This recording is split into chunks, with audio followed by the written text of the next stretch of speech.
Doctors, I'm going to address this question to both of you. There have to be some safety issues with the mangosteen. The first thing I'd like to say, Abby, is that one of the benefits of traditional medicine, medicine that has been used by cultures in various parts around the world, is that they use an herb or a fruit for century upon century, and it's passed down from family to family, that from record to record shows which fruits or herbs are helpful, which herbs or fruits are toxic or have harmful effects, and that there is not one documented case in any research that I've been able to uncover that demonstrates there's any type of adverse or toxic property to the mangosteen fruit, the pericarp, its seeds. I slipped on one on a sidewalk when I was in New Zealand, and that's about the closest I've come to seeing damage. Now, people can have allergic reactions to this fruit just like they can to any other kind of fruit, but in the reported reactions, they've been restricted to cutaneous manifestations, nothing that is life-threatening.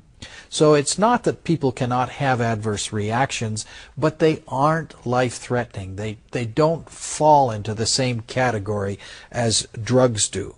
And, you know, you just have to wonder, why would you ever use a drug which has the potential for disaster when a mangosteen or a fruit or some other edible element that is in nature could possibly give you the same kind of an effect?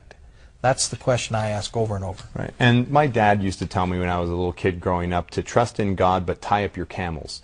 And so if you really want to make sure that things are safe, what we did is direct 2 studies that were toxicity studies done with laboratory rats, megadosing the mangosteen fruit in different concentrations to a group of rats over a month.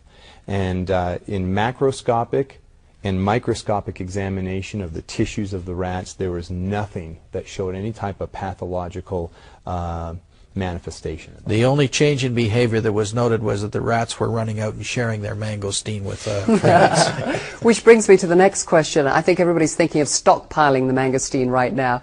Is there a limit to how much we should be taking? Well, you know, with the rat studies, there were no toxic limits. When you do studies like this, you try and establish some dose at which the animal or the person that you're using with is going to have adverse effects. We didn't ever find that toxic level.